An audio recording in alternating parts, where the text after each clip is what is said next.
architectural design practice. He specializes in marine and architectural design. His mega projects involved research, design, and complicated logistics. The locations of these projects are worldwide. Doug Patterson traveled exclusively in the tradition of a traveling artist. He believes that the process of painting and drawing gives one an intimate insight into places and a unique access to people. His work has been globally exhibited in a number of solo exhibitions. His sketchbooks and numerous portfolios from collections are held in museums, art galleries, and libraries in the different parts of the world. We are extremely privileged to have you today with us. And he will be speaking on An Artist in Paradise. That is the title of this lecture, An Artist in Paradise. And let me welcome our Chancellor, Mr. Somaiya, and all my colleagues from the university and Somaiya Vidyavihar institutions. And school children have come in large numbers. We had continuous 4 holidays during the last 4 days, but in spite of that, my colleagues from the institutions, they saw to it that the students attend this very important activity. And let me thank each and every one of you and welcome each and every one of you. We have also guest Mrs. Amrita Somaiya, our trustee. She is here. Our secretary, General Jagbir Singh, is here, and a good number of invitees from outside are also participating in this public lecture. Let me welcome each and every one of you. Let me thank my colleagues for organizing this event in a very significant way. Thank you very much.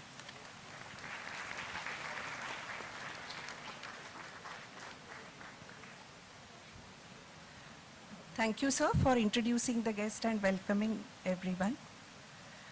I now request our Honorable Chancellor, Shri Samir Somaiya, to felicitate our esteemed guest, Mr. Doug Patterson.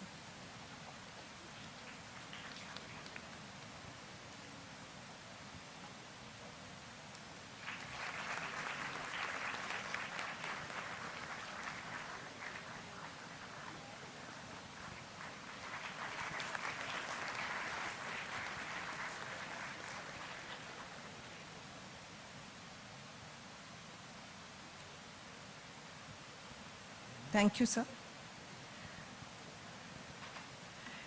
It's indeed an honor to have you, Mr. Doug Patterson. The stage is all yours. I request you to start your talk.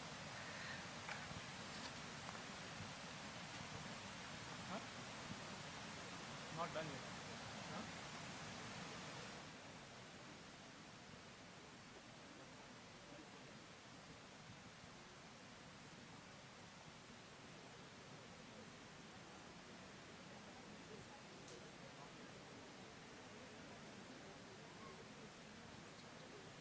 She wanted me to speak after he speaks, but since the projector is not ready, I think I'll fill in. Thank you for coming. I just wanted to explain to you all how I met Doug Patterson. I was on a trip to Udaipur. How many of you have been to Udaipur? Quite a few. Beautiful place. And my mother-in-law took me to see a working of a beautiful craft person who did work in marble. And when I asked him कि आप क्या कर रहे हो आजकल, so he said we've done a beautiful job for an English architect. And I said, show me some pictures. So he showed me some pictures of the work that they had done. And what astounded me was the location was the Caribbean, the West Indies. The architect was English, Doug Patterson. The Karigari was Udaipur, Rajasthani, from Udaipur. And I think the client was Canadian? Or was your client a Canadian client? Not at all. Where was he from? Russian client. So, and the work that I saw was Mughal. So it was a stunning residence built in the West Indies on the sea, Mughal aesthetics, Rajasthani karigars, Russian client, English architect. And I just was thinking it was absolutely stunning to see that. And so I asked them for his details, tracked him down, reached out to him, spent the last few months talking to him such that when I met him yesterday, I felt I've known him for a long time. Didn't feel like I met him for the first time. I asked him, how could we keep this beautiful aesthetic, Indian aesthetic alive in various forms? And so he is here, and we're delighted to welcome him here. Dr. Pillai said, well, if you've got him here, let him also speak to the students. He's going to talk about 2 wonderful projects he's doing. Thank you.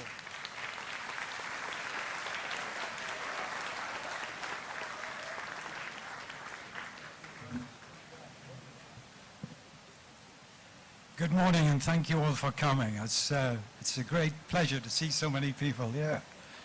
I'm quite flattered and feel quite humbled by it. Before I start, is everything okay? Yeah.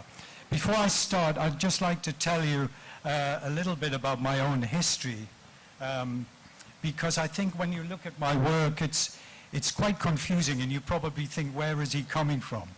As it was already explained, I studied first of all in art school, and I went through 3 different schools, and then I was lucky enough to go to the Royal College of Art, and I spent 3 years there and then got an MA.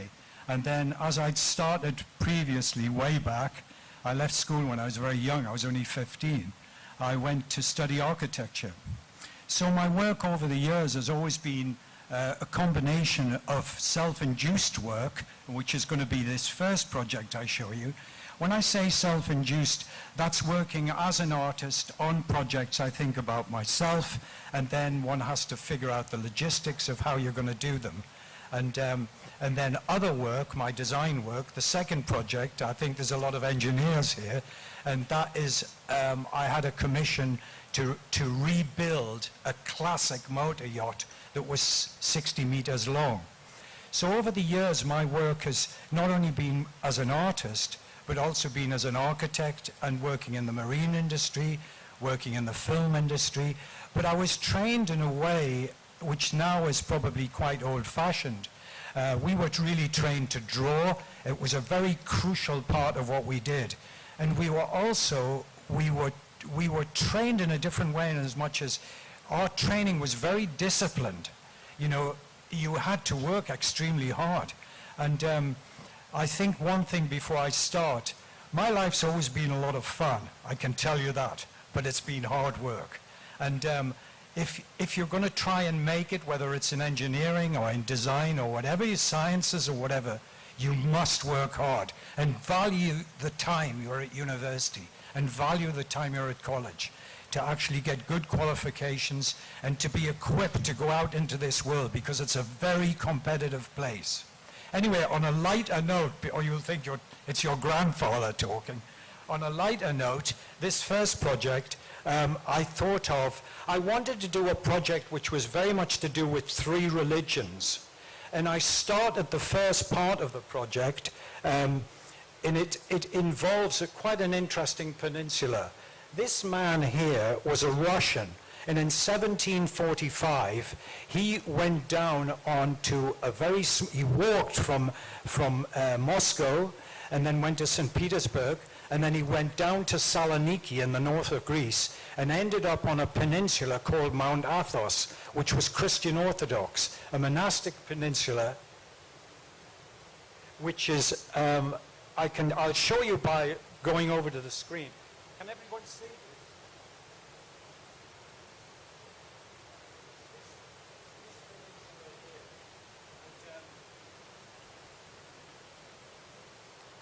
You can't actually go there now without a visa. And I'm going to get a microphone. I feel like a rock star now. Is that better? Yeah. This peninsula here, it's a total monastic peninsula, and women are not allowed to go there. So they're monks that live there in 20 monasteries, which were all built, you know, from around 1600, and they're just incredible buildings. And this Russian man, he went there and eventually became a monk, but he was an amazing person, draftsman. He was a great drawer. These aren't his drawings on here, but this is just a map of where all the monasteries are. So when one's there, you walk between each monastery. There's no hotels, there's no roads there. So I stayed in all these monasteries, and I visited this place. I must have been there about 20 times.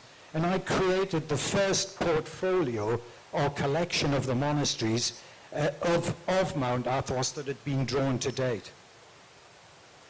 So this is one of Vasilis Baski's drawings. He did this in about 1740. What's interesting about it is, it's what's called an axonometric. So it's like looking down this is a monastery which is right by the sea. So there's 20 of these, but these are huge buildings. You'll see photographs later on. But what's interesting is, how did he draw from, as though he was actually, it's like taken from a drone or something in your language, but I mean, they're axonometrics, but this particular one you could draw from the cliffs, but there are other ones that you can see where he's still very high up, and these are very architecturally they're quite correct. So I was very inspired when I first went, and one of the monks told me about this man, and I said, well, where could I meet him? And he said, unfortunately, you can't. He died in 1745.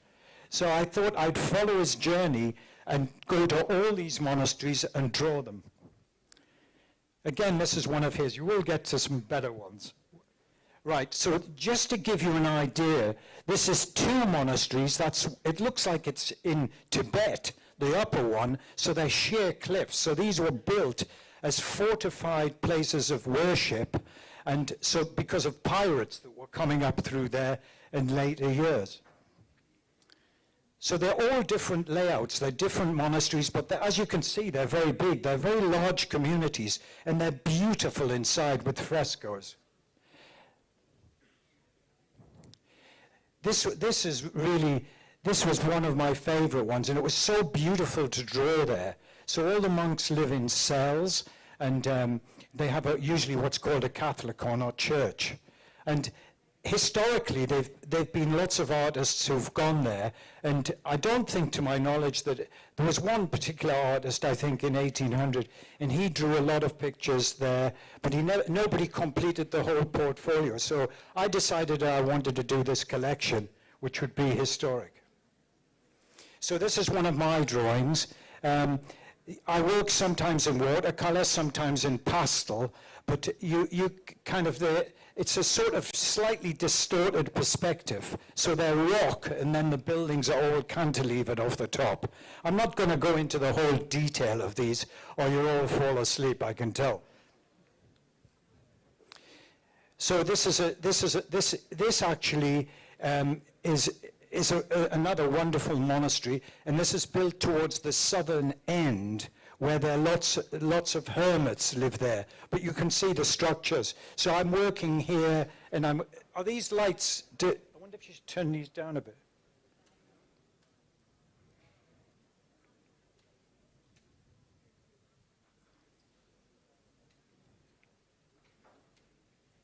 Can you see the colors okay? Yeah?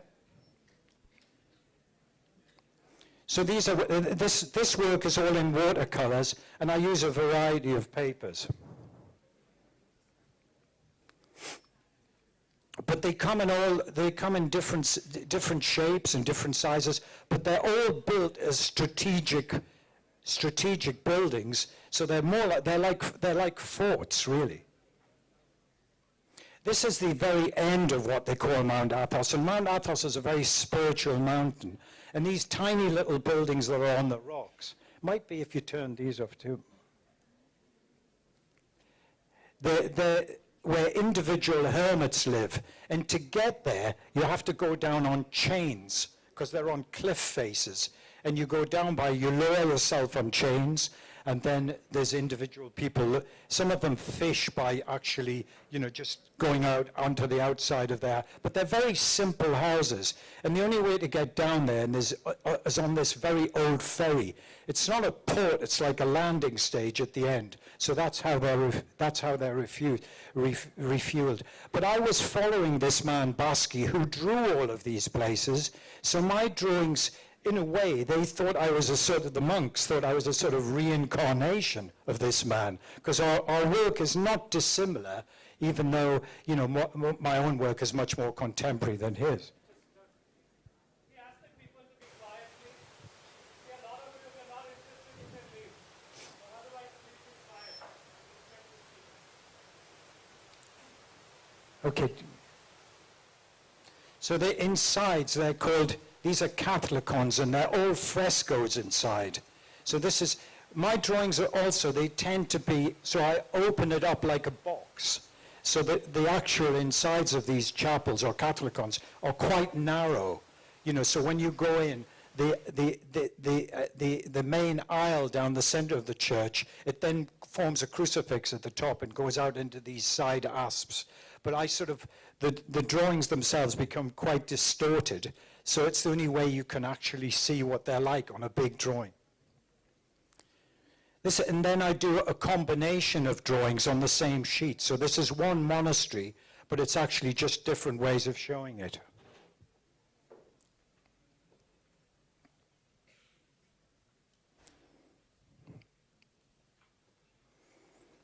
So it's a mixture of interiors, but the collection, so each place that I went, there would be probably about 15 or 20 drawings of each of these monasteries. So it's not only the insides, but it's the chapels which are really beautiful, and some of the artwork in there is just absolutely magnificent.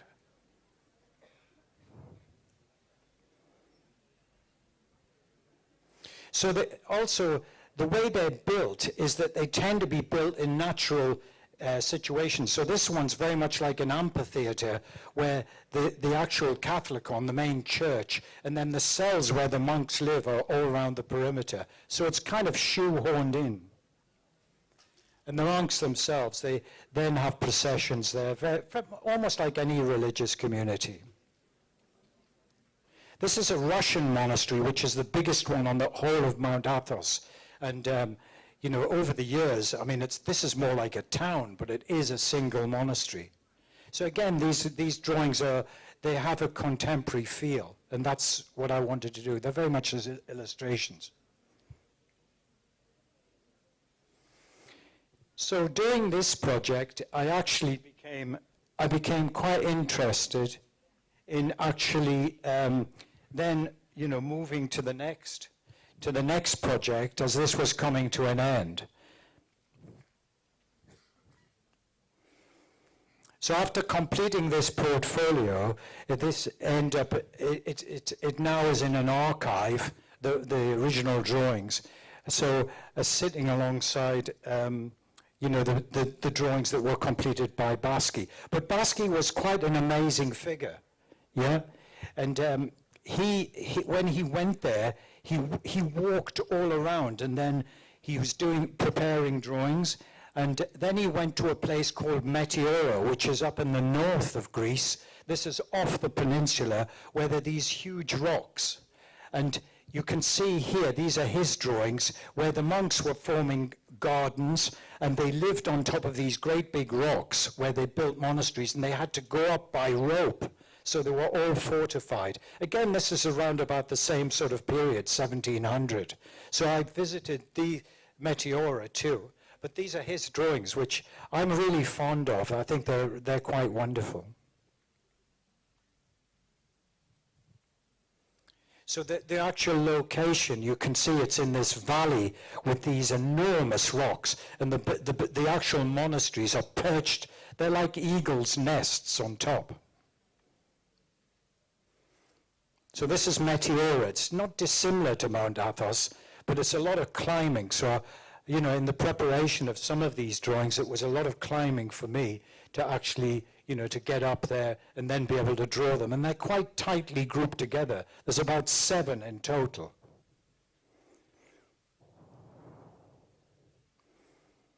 So Baski, this influence of this man who I was following, then took me into Egypt.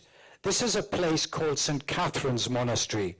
And the Christian Orthodox monks, this is Mount Horeb, and this is where, in Christianity, where Moses came down with the 10 Commandments. And this monastery was built in 600. When the Arabs swept through the desert, they were going to sack the monastery, and the monks built a minaret inside the monastery, which you can just see here.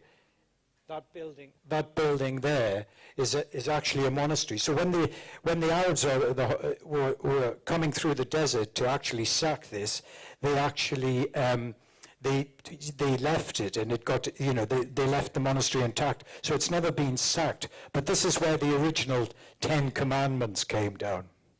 And again, I stayed there for quite a long time, drawing this monastery. And then I created for the foundation, this was another collection of drawings, another portfolio. And as you can see, it's very tight in there. So to be able to do these drawings, you have to climb up on the city walls. That's the main church. And you can see the minaret on the right-hand side. And this church has a wonderful collection of icons, which are sort of sacred drawings on wood. So after finishing this project, I then read about a man called Samuel Davis. Samuel Davis was extraordinary. He went. He was a junior soldier in the Bengal. I think it was the Bengal with the East India Company, and he was on an expedition as a cartographer. So he was a map maker. And it was slightly later than Vasilis Baski, but he was not an artist. And he went on this expedition to go up to Tibet. And on the way up to Tibet, there were so many people in the expedition from the East India Company that they had to stay in Bhutan. And so the expedition was split. Half of it went up into Tibet, and then his part of the expedition stayed behind. And he was going to draw maps in Bhutan. But I think he had quite a lot of trouble, moving around. But he decided then that he would actually do a collection of drawings of the zongs of Bhutan. Well, through a whole series of events, I read about him. He didn't actually go to very many zongs, but I actually wrote a letter to the royal family and said that I would like to go to Bhutan and visit all the zongs and make a portfolio collection. So this is one of Samuel Davis's drawings. This is around 1780, and he was really quite a wonderful drawer. He was a very interesting man. That he was actually from Calcutta, and when he came back from Bhutan, he was very interested in astronomy. And then he ended up being the chairman of the East India Company, which is really quite something, being an artist and an explorer and an adventurer. But essentially his work inspired me to, this is another one of his, and some drawings by him too. So I started my trip there, and I went to all 20 of the zongs, and it was a wonderful experience. And so going from a Christian Orthodox study, so these studies take quite a long time to actually get to happen, right? Because obviously one has to do research. I had to also get incredibly fit because there was a lot of climbing there. These things aren't just sort of sitting on the ground. So I started my work, and my work changed dramatically because of the landscape. It just became much more kind of, I started working in oils. So this was another collection, and by visiting all these, this is what's called the Tiger's Nest. So by visiting all these different zongs, I was lucky as well because I was able to stay, with basically the religious leader. They were all Buddhists, and I was able to stay there in the zong itself because, I was traveling through, and in most places there was nowhere else to stay. So I drew all the zongs, and that became another collection. And there were a lot of chortens too. So the whole experience, I went there 3 times, so it took quite a long time, as you can imagine, to draw not only the people, the zongs and everything that went with it, but and I wanted it to be very much an archive. So it was more to do with, as you can imagine, you start projects like this. This isn't one of the prayer halls. It was more to do with having a project like this. As an artist, I'd already completed Mount Athos. I was halfway through Bhutan, and you have to think then, what are you going to do with all these things? Obviously, you can give archives to museums and so on, but I decided I'd have an exhibition in London. So while doing this project, I was thinking about the next thing I was going to do. But Samuel Davis's work, obviously, he was not an artist, but he was a very good draftsman. From this, I then went on to produce a whole series of etchings. That's on etching plates, and that's on handmade paper. So I did 20 in this collection. So that's a typical etching. That's where you work on a zinc plate or a copper plate, and then you black the whole plate and then scratch through it, put it in acid, and then that eats into the copper. Then you ink the plate, and then you put paper, handmade paper over the top, feed it through a press. And then what I then did was I used gold leaf, because on the zongs in Bhutan, they use a lot of gold on the buildings themselves. So it was a very big learning curve for me. I've never done etching before. So I went to an etcher, and she showed me how to do it, and then I did the plates, and she printed them. And then from that, we did a small portfolio booklet, that it was basically for diplomatic reasons up there in Bhutan, which was then given to diplomats who were visiting. But the buildings, as you can see, I was very influenced by the way they were built, especially after Mount Athos. And it was easier in Mount Athos because I could talk to the monks, and I learned a lot more by doing the project. But Bhutan was pretty special to be up there and be honored and be able to go there more than once and to see all these. But the landscapes especially. I went up to Linji, which is it was the highest of all the zongs there, and you cross a pass up there, that's 5,400 meters. And, that takes a bit of doing at my age. It's not exactly a walk in the park. So I did a lot of landscape too. So this was crossing the pass. But I had a cook and a horseman, because we had 5 horses. So we had to kind of, walk up there. The last stage, I couldn't go right over the top. I had to ride up and then walk down the other side. But it was snowing, as you can see. It wasn't easy at night. It was, that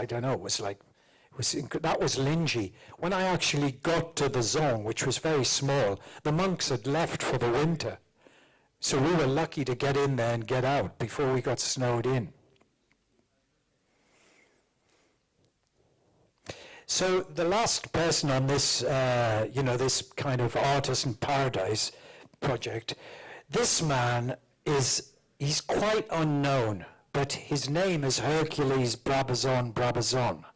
And he painted all his life. He died in 1904, and he was really a spectacular draftsman and watercolorist. And ever since I was a student, I always liked his work. I remember when I was a student, I saw a picture that he'd done of the Taj Mahal, and I always looked at his work. So he, again, he didn't become famous at all. He did when he was much older. He was 75 when he had his first exhibition, and he painted all his life. But he was especially interested in travel and in North Africa. And his big thing, he was very interested in Islam. So this is one of his pictures. And, this is 1900. He was just a phenomenal person. His work is so contemporary. You'd think it had been painted yesterday. It's slightly abstract, and he always maintained that he never spent more than 45 minutes on any picture. And it's the way he captured the light. That's the Taj Mahal, which is such a great picture. He went to New York. That's in North Africa. So my work, this is actually in Udaipur, it's not actually in North Africa, but I put these in because they sort of give a flavor of how the influence from him, went over into my own work. I mean, I always thought he was a great artist and really very unknown. There are no books about him. But that's in Turkey. So I did a lot of, this is in North Africa. So I work on all different formats. Some of my drawings are quite big, and more recently, they've become, very much long landscapes.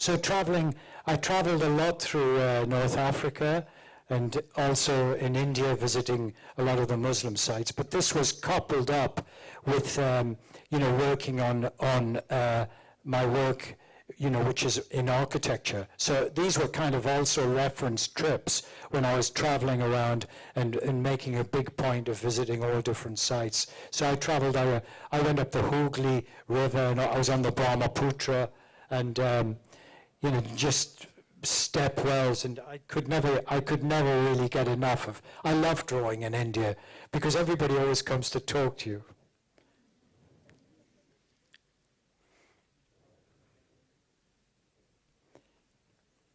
So that project ended up being, as I explained, it became a big exhibition, and then some of the work went into archives. But it took me, that's a tiny bit of what the collection is. It took me in total, I think, about 3 years to do that. And the second project I'm going to show you is a totally different theme entirely.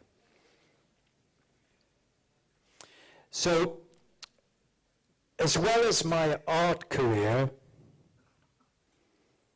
so in tandem, sometimes overlapping, I was very fortunate, and I was asked to, by a client, his father had built up a shipping empire off this boat. He started with this small boat, and it's 60 meters. It was a passenger boat going from island to island, and it actually was, it was built originally in Italy, and it was commissioned by the Prime Minister Mussolini at the time, by his chief minister. So this boat was originally designed in Italy, and the ship the father of this family had actually used this boat to go from taking passengers from island to island. But it looks in quite good condition here. But the gentleman who it originally belonged to, or the captain, he died, and his son wanted to give it to his mother as a present, but rebuilt, and to then turn it into the company headquarters. So I went down to see this boat in Greece, and it was the second boat I'd worked on, but I especially liked this one. The other one was much bigger.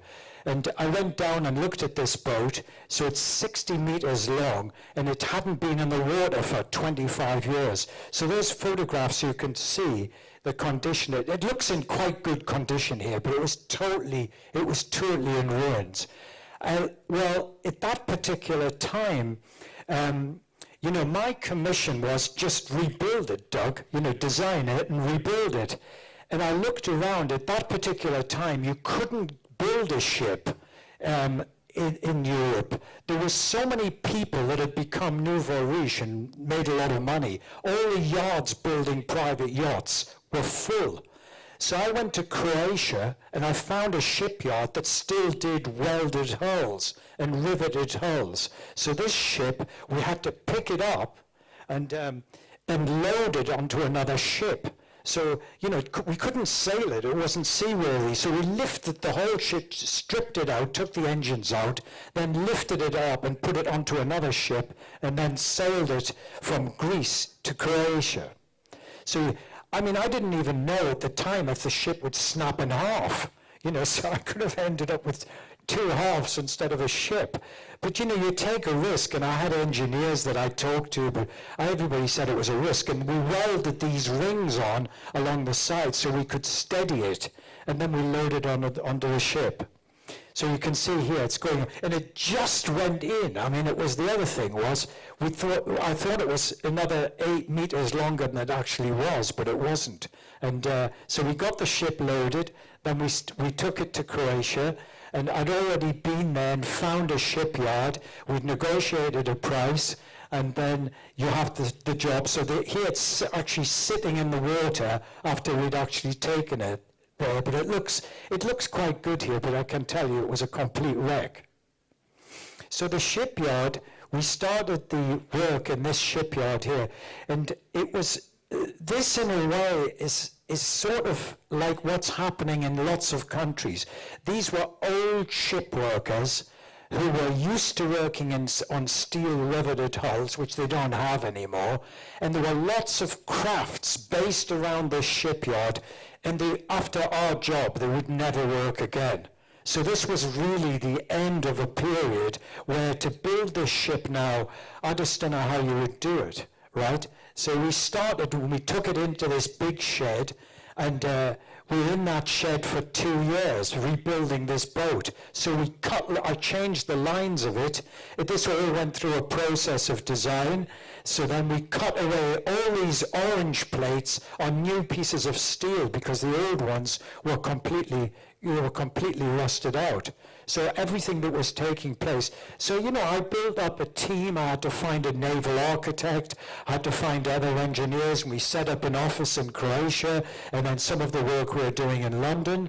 And then, so while we were doing all the steel work, I was painting pictures at the same time of people welding, so it was it was good fun. And then the shipyard workers, they were wonderful people. All the equipment they had was so old-fashioned, but this is all Russian equipment, because what they used to make here was Russian torpedo boats. So this factory had more or less closed down, and then they got our job, and of course they were all so happy, that they were working again.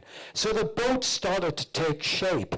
We put new plates in, we brought propellers from Texas, and then we bought a new engine for the boat, new electrics. The whole thing had to be rebuilt. And then in the process that this was going on, everybody was so happy because, they were working again, and before this they had nothing. And of course when we left, the factory had to close. But they were wonderful people. So this is with the new propellers, the new plates going on. But in tandem with what was happening in the shipyard, this is the electrical department. I mean, it was really like something out of the 50s, but they could do everything. So while we were doing this, you then have to start the drawings. So the drawings at that particular time, they were mostly, when I started this project, I didn't work in CAD, and the engineers here will probably think that's pretty weird. But I was never trained to do CAD, so these drawings are all hand-drawn. So I restyled the boat, so all the upper structure, got new windows, we made those in Poland. So you have to find all these. Then I created plans of the new layout so the owner could see. And the owner wanted it to be a museum about the boat, and with a small number of cabins, so if they went out for the day. But essentially it was going to be for conferences. So there's a conference room on here, a museum dedicated to the man who started the company, and he had huge tanker ships, and then these day cabins that were up in the bow. So these drawings are all hand-drawn, and then, from these drawings, we were then able to isolate different areas and work out, like on the main deck, there's all a history of the actual boat itself. So it's quite confusing, but when you come onto the boat on this deck here, these cases here and round the other side, they show how we rebuilt the boat. Because this boat in Greece, the Greek people really knew about this boat. I mean, it was historically very important. And then the main area, this area here, was the museum about the actual company, or the client's company, and what they'd done for Greece, building oil refineries and all kinds of things. So the drawings, when you start to do this, more for the engineering students, obviously what you're having to do with a client is show them how everything works. So by producing drawings like this, the toilet equipment on boats are called the heads.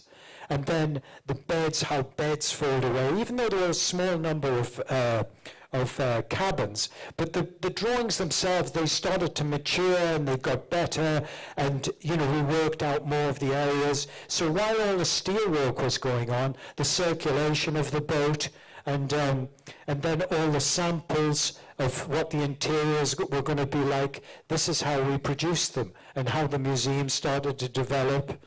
And so the steelwork was by this time coming to completion in terms of the, not finished, but then there was a dining room for conferences for the company. So the first thing we did with that is we started to make mock-ups of certain areas. So but the drawings, like anything you do, you have to be able to convince somebody that you're working for as how this is going to work out. So, you to show the conference area, to show the which can then become a dining area, how blinds work, how the air conditioning works. So through a whole series of storyboarding, one gets to that. And then, obviously then we started to make up mock-ups. So this is a corridor where the history of the boat is in these big showcases that are down one side, because it's had a very colourful history. These are what we call interior perspectives. So it shows the areas. This was a sort of a little private bar up on the upper deck. So all the samples, all the materials, they're all coming along, the steelwork's being done, and then we start to move into the bridge and the final general arrangements. And it's then that I then started working with Germans to do to take my drawings. Then I made freehand sketches of these to scale, and then we produced CAD drawings. And the Germans, the flip side of what we're talking about here was actually doing the CAD drawings and all the unit drawings. So like this was the bridge, so this was all mahogany, all this electronic equipment had to be built in, so I had to measure all this. Then the Germans produced CADs, and then I had to sign them off, and then you never see these things again until they're fitting it into the boat. So once you've signed off all your drawings, or their drawings, which I've approved, the next thing, they were all taken in 40-foot containers down to Croatia, and they started fitting out the inside of the ship. So, from doing designs, unlike building a building with ships, you then are in a situation where you actually, you go in one morning, and the next, by lunchtime, they're beginning to move around the room. And after a week, that room might be completely finished. So to get to designing cases, I had to build a full-size mock-up because the whole family were involved. Because it was their father, they all wanted to know what was going to be inside the museum. So they all wanted to know how the history worked, what it said about the cases. So this is not actually finished. This is a piece of mock-up that we did in Germany of a typical case so that the clients could see how it worked. And then the same here. This is one table out of the dining room, so it's sitting there with the blinds and the windows, the air conditioning ducts, and a piece of the ceiling all lit. And the same here, this is not a finished bedroom or a guest room. So then we put the actual objects that were going into the museum into the mock-ups, and then we had to have them reprinted or we had to have them folded. And this was a model that we had to then have made of the boat itself, the way it used to be. And then these were actual pipes. So when you went down the two corridors, you could see what had come from the boat because there was nothing left. Even though if you look at it, it looks more or less the same. So these were medallions, the history of the shipping company, which then became a banking company. So it's like liaising, with the clients is quite a difficult thing to do, especially in the family. So as the ship was being finished and painted, and the whole lines changed, and then making benches. We then had to put it in the water to see if the weight was correct, because as you're building a boat, everything has to be weighed so that the ship is balanced at the end of it. So that the first time you put it in the water, it could be slightly over to one side. So you'd have to rebalance the ship, but with ballast. But this is with all new lines before we put the windows in. So it's just sitting in the water, not doing very much. And then obviously when it all worked, we then took it back into the shed and painted it all and checked it all out, and then it began to look like the ship. And then these are the final interiors, which are all in polished mahogany, and at the end there's a whole IT system, and it's got like back projection units and everything in here. So it was a proper conference area. And absolutely beautiful craftsmanship, but in a craftsmanship in a very different way from what I've been used to on other projects. This is kind of, if you like, high-tech craftsmanship, where it's all steam bent and it's all factory made and absolutely immaculate.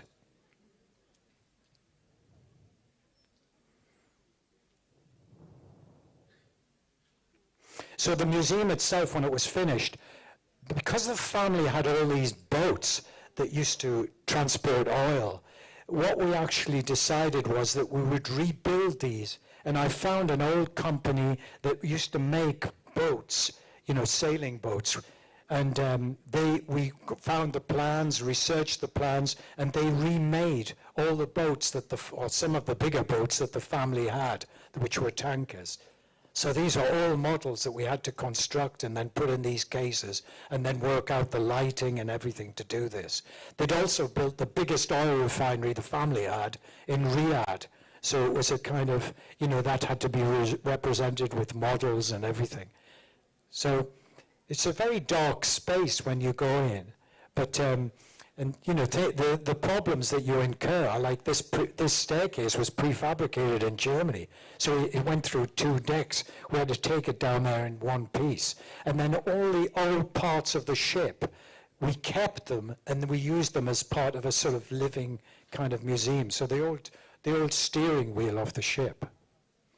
And the craftsmanship, as you can see, is on yachts and sailing boats. It's really exquisite. It's very different from other things that one does.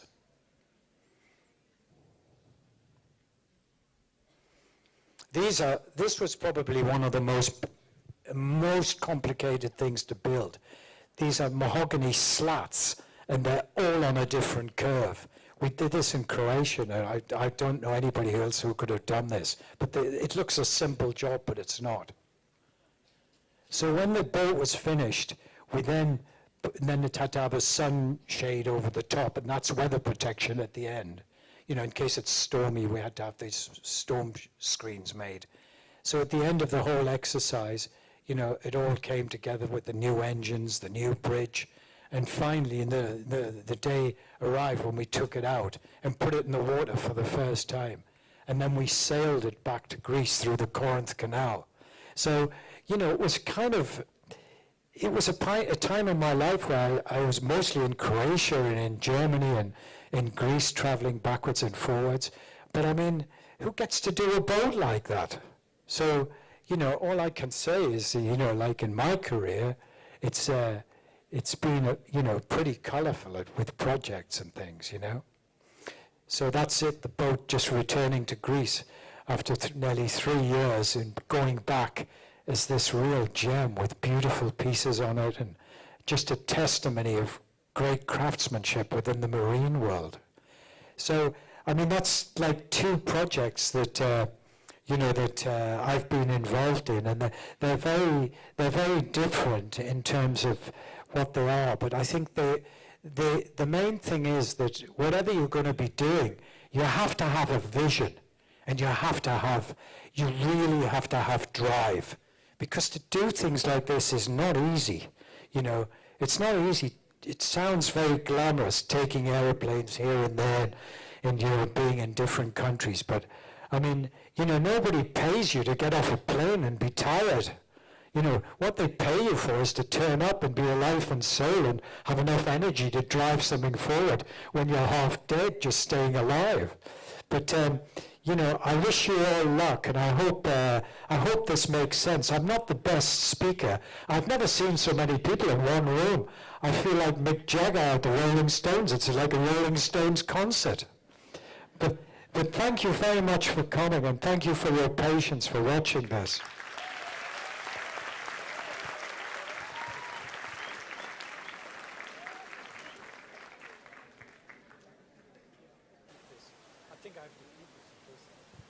I have to keep this in case there's some questions. Yeah. If anybody would like to ask any question. Is this which one? This?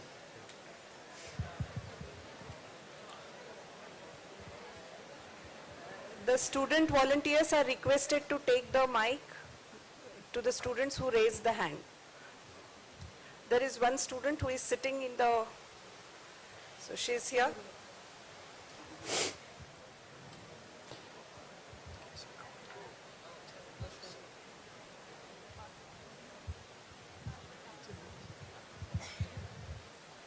Okay. First of all, thank you, sir, for this wonderful session. So, as per the introduction given, they said that you even had your own architecture firm. So, I just wanted to know what are the prerequisites required if one wants to set up their own firm, and what if they want to expand it on a larger scale, let's say a company?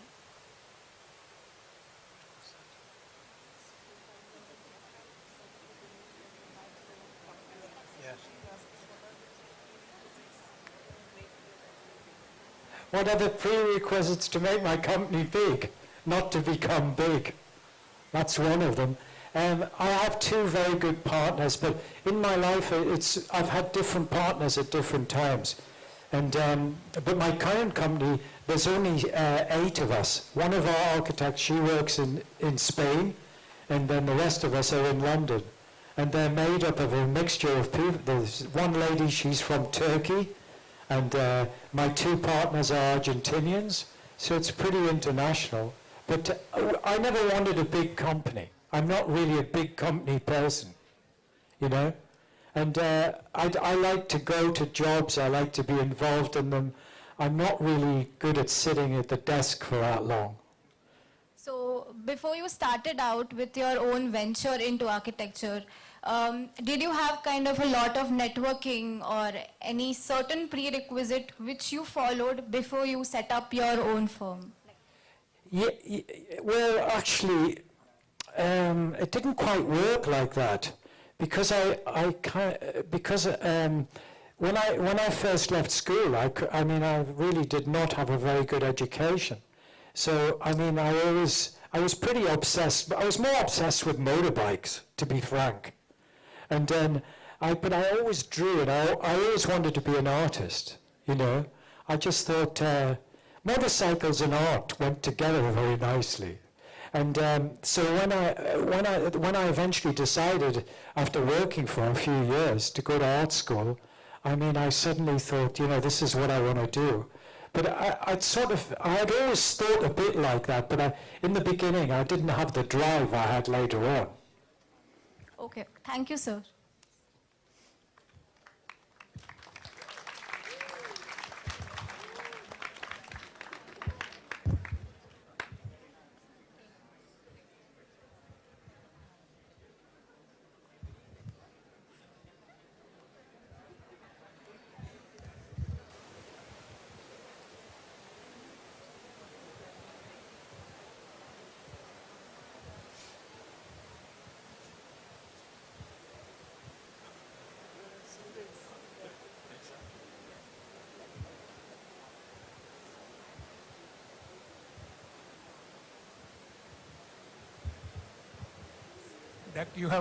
Thank you very much for the excellent presentation. You have covered 3 belief systems, for example, Christian, Muslim, and Buddhist systems in your paintings. What is the common thread lying in these philosophical thinkings in your paintings? What is the common thread? So, this, The Christian, the Muslim, and the Buddhist. Islam. sorry, I can...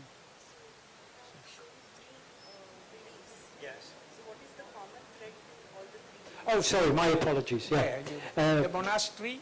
Yeah, well, I've always been very taken with religion. So there is, in my work, it's quite strong as a religious. I'm not particularly religious myself, but I've always been drawn to religious buildings. You know, there's a great fascination, and I was very inspired, I think, by like Bhutan, because it was Buddhist, and it was quite difficult to get to. It was quite a difficult project to do. The Christian Orthodox monks, that's one side of Christianity. And then the Islamic side, one of my biggest interests was always in architecture, was the Mughals. I always thought that was an amazing movement, and aesthetically, it's such a romantic form of architecture, you know. So there's always been that narrative, and I've always been... Also, the other thing is religious buildings are quite decorative. So that's something which is also quite inspiring, you know. They always seem pretty covered in decoration. And not that that's the prime motivator. The simplest things sometimes are very beautiful. But it has been part of the inspiration of my work, yeah. That's just one side of it. And then, you know, at the moment I'm very involved in just landscape. I do just landscapes at the moment, big landscapes. Now I'm working in charcoal, and they're all big pictures, and they're much freer, you know. So one goes through periods of just doing different styles, and, you know, it depends what you're doing. But India is the most inspiring place, and I'm not saying that because I'm slightly outnumbered here, but it's the most inspiring place I've ever been. Just is. You know, the people, so multi-religious. It's a very spiritual place. And, you know, nobody would ever know India. It's just impossible. It's just a continent in itself. But I must say, the place I'd like to go next is Africa. Because I only know North Africa and Egypt and Morocco. I don't know Middle Africa, if you like. And that is some continent too, with a history which takes a lot to find out about. Thank you. It answers. Thank you, sir.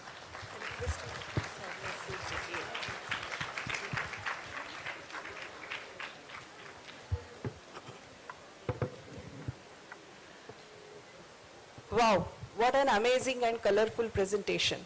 I think students can maintain the same decorum that they have to as students of Somaiya. Please. Sir, I had a question.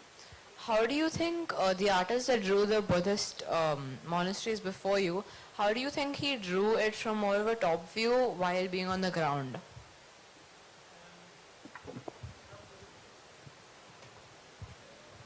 Well, the Buddhist ones, which were in Bhutan, they were drawn by Samuel Davis, and that they're pretty.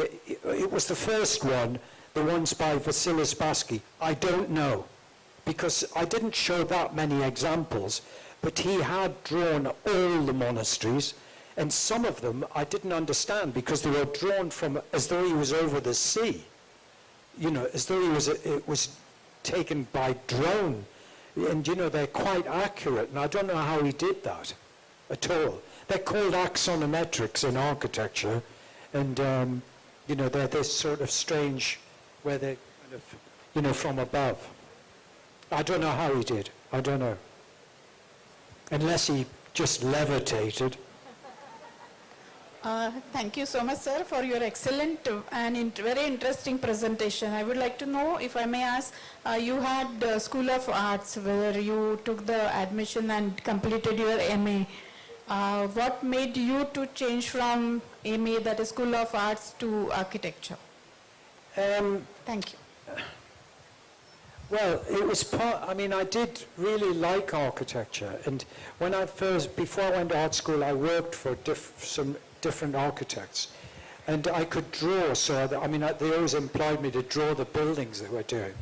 And I couldn't study architecture because I didn't have any academic qualifications. Then when I went to art school, I got a degree. And then when I had my first degree, I got an MA. And by the time I got my MA, nobody knew that I had no academic qualifications, and I got accepted to do architecture. And by then it was, they realized too late. I was already on the course when they suddenly thought, you shouldn't be studying architecture, you have no qualifications. So, what do you do? But I really, I'm very split between architecture and art. It's sort of, but my work is really a combination of both, so I'm lucky in that respect, Do you like adventures? Do you like adventures because you have visited so many places? You're dead right there. The best compliment somebody ever said to me, they said, who's that guy with the whip? What's he called? India. This lady, I was on an airplane and she said to me, you are the Indiana Jones of architecture. I thought it was a great compliment.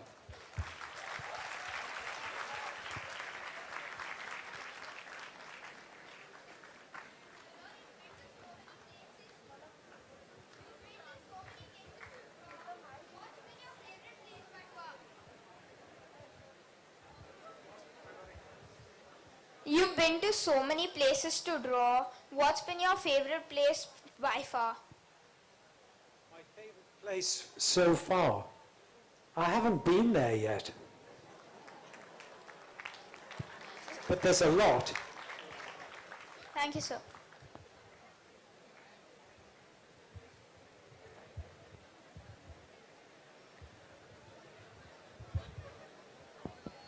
Sir, you talked about a very underrated artist, as you said, Hercules.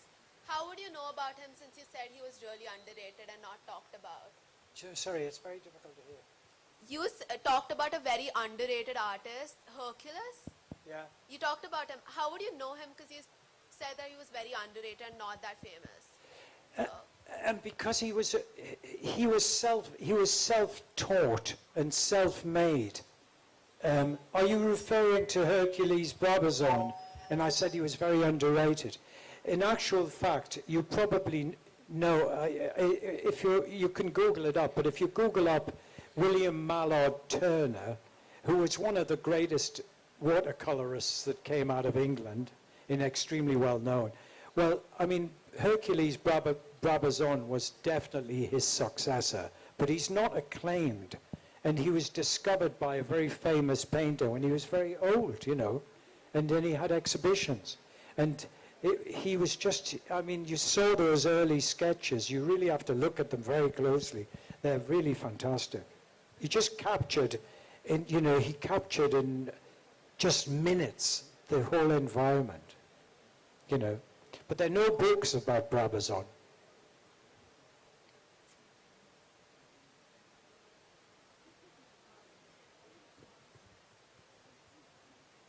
Sir, so you work as an architect as well. For me, it's more interesting than just working in isolation. That's why art is a great substitute, because art, it's down to you. There's nobody else involved. When you're finished, you're finished.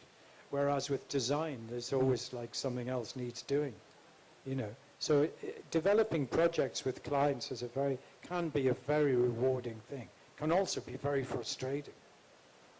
But so you have to be quite tough, You kind of not take no for an answer. So you mean we should collaborate with people who are like-minded to us? Yeah, I think collaboration is a really wonderful thing. To have partners and to share things with somebody else or a group. So, because it's the expertise of all different people. You know, one person's idea, it's much better if you have two. It's much better if you have three. And it's great to, with teams of people to build, if you're doing a project to work with teams, it's like working with craftsmen.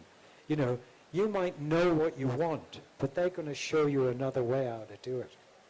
You know, but, you know, we're very lucky because we come from a background of education and knowledge, and we understand proportions, hopefully. You know, and sometimes that's the one thing that often doesn't happen with craftsmen, that they don't always understand that. So the combination is always better. So you mean if we work with people who come from different backgrounds and who have different styles, we develop with our own style as we progress with them? It depends on what it is. You know, it depends on what it is. I mean, you know, like if you're working with a group and, you know, somebody, you can't design by committee. Somebody has to head it up. Somebody has to be the captain of the ship, right? Otherwise, it just goes all over the place. And how do you think we can develop our own style when it comes to art and design and anything? I think it's through study and being aware and actually going to see lots of things, spending a lot of time looking at what's been before, and, you know, just having a very active mind. You know, you don't create anything very interesting if you're just sitting at home doing it, you know. And you've got to, you know, looking at books as well is a kind of, but, you know, that's because I'm a book person and I'm not really a Google person, you know. I always get mixed up which button I'm pressing, and I always lose the reference I've got. But, you know, the computers are so amazing because you can access anything in the world. Just can. But there's no substitute to go there. Yes. And so one last question. So you were a set designer in film industry. So can you name a few films for which you designed the sets? Yeah, I was, you know, films are not like what people think. When you work as a designer in films, you kind of, you're part of a team, you know. They have what's called an art department. And if it's a big film. So the first film I worked on was Flash Gordon, which was a kind of big science fiction film. There's a lot of people on that film. And I did, you know, then I'd worked on another film with Sean Connery called Outlands. But they were always science fiction. I did a couple of dramas, but they were not. But science fiction was good. Because, you know, the thing about films is it's a bit like, I've always wanted to go to Bollywood, you know, because there's a whole amalgam of people from all different walks of life. And there they can create anything in a couple of days, you know. And it's sort of like, you know, everybody knows what they're doing. You know, people think it's a joke, but in the film business you get very skilled people, really skilled. You know, very brilliant plasterers and sculptors and electricians, special effects, you know. And it's like you know, the film business used to be like a big art school. Yes, sir. Thank you, sir. Sir, we are having elementary exams this year. Can you tell us how can we get straight A's in the exam?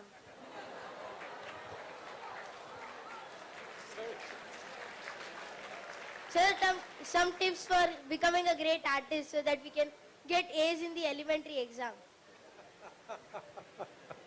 Yeah. That's a good question. It's better than being asked if you always made a living.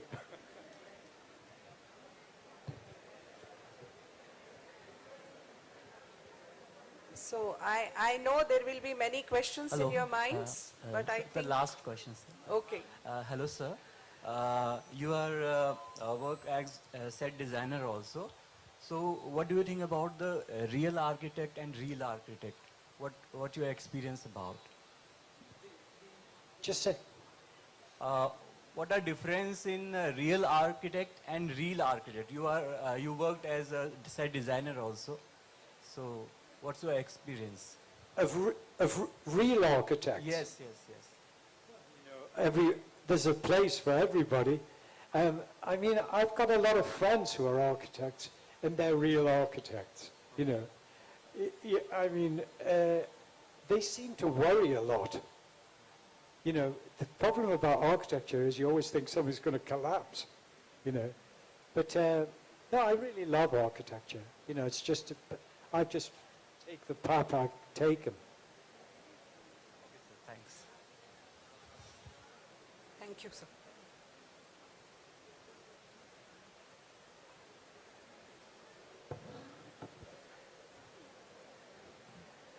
Friends, we have seen Doug Patterson beautifully combines both talents, art and architecture, with his passion for travel and adventure.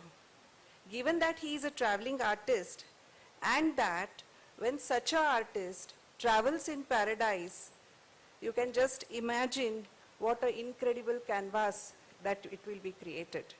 Thank you so much, sir, for showing us so many colors.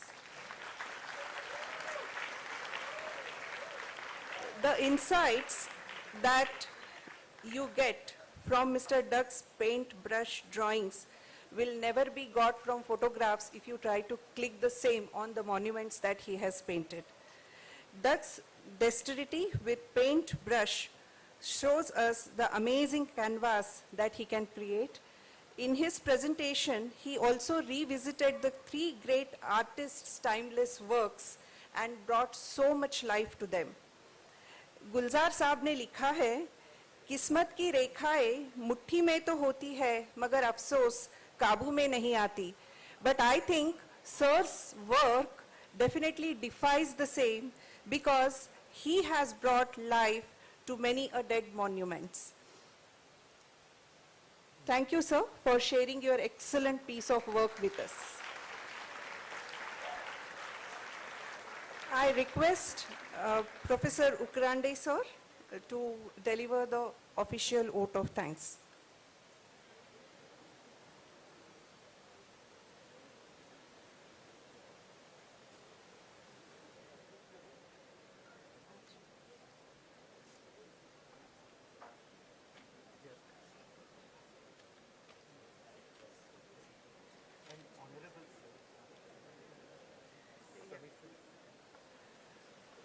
Samir sir, you would be coming and speaking once again.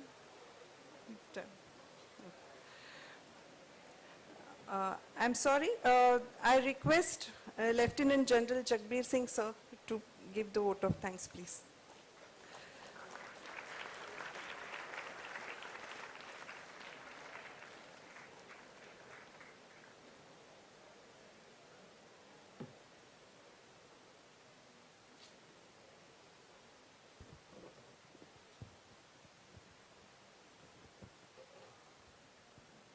Good afternoon, everyone. I'd like to take this opportunity to thank Mr. Doug Patterson for having come all the way from England and to run us through a kaleidoscope of works of Pasky, Samuel Davis, and Brabazon, besides his own work. This is something that when you see all that, one is amazed at the kind of architecture that is available the world over, and you see the kind of work that was done centuries ago. All that is available in our own country as well. When you travel around here from Ladakh, you see the monasteries in Sikkim. He's been to Bhutan, he's shown the zongs in Bhutan. You go down to South India, you see the architecture in the temples. It's beautifully done, and one is amazed at how people hundreds of years ago, you have all the technology today, you have all the assistance today to put things in place. You have CAD, you have computers, you have all sorts of machines. And I used to wonder, I saw this temple, the Brihadeshwar temple in Thanjavur. You have to see, it has no solid pillars. It is made, it's a 100-foot high temple, and it's got a big ball of over a ton in weight. How they took it up there is amazing. It is there, and standing there, it is there very much stable and static. So you have to see its intricate work, the artisans and the craftsmen of those days. Unfortunately, all that is dying, which is what I think is something that the chairman has in mind. And that is why the Somaiya Kala Vidya, that is in Kutch, we aspire to ensure that the craftsmen and the artisans and the craft which is available with the old timers, which is dying, does not die. And that's, a vision that the chairman has to make sure that it continues to stay alive. As Doug Patterson took us through all this, it's a boon to be born with a creative imagination. Everybody has imagination. How good use we put it to is what matters. It could go in the negative way, it could go in the positive way. If it's negative, it's destructive. If it's positive, it's creative. And that's what you all here are there, young students, the future of our country, great imagination, you have great opportunities to read, learn and practice. You have the freedom to do what you want. And I'm sure when you hear talks from eminent people like Doug and others who've come here before him, it would inspire you to achieve whatever they have. But one thing that he said is true everywhere: nothing comes without hard work. And that you have to put in. Nobody else will come and put it in for you. You have to do it. You have to get your A's by your own hard work. Right? I take this opportunity once again on behalf of the Chancellor, Somaiya Vidya Vihar University, and the President, Somaiya Vidya Vihar, Mr. Somaiya, to thank Doug Patterson for having delivered such a wonderful talk and exposing us to the works of such master craftsmen and artists. Really, it was artists in paradise and a walk through paradise as we sat in this auditorium. I'd also like to take this opportunity to thank all those who've been involved in the conduct of this talk. Dr. Suresh Uprande, Dr. Siddhavatam, we've got Dr. Seema Sambrani, all heads of institutions and all the students who've been here from the Somaiya School and all other institutions of Somaiya Vidya Vihar. Thank you all once again. Thank you. Jai Hind.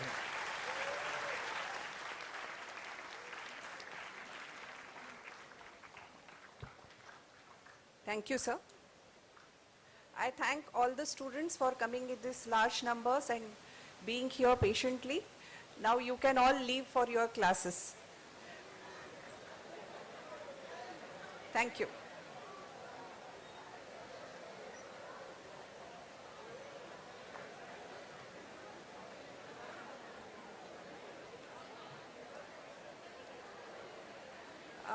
There is a photo session, so I request the delegates to be here.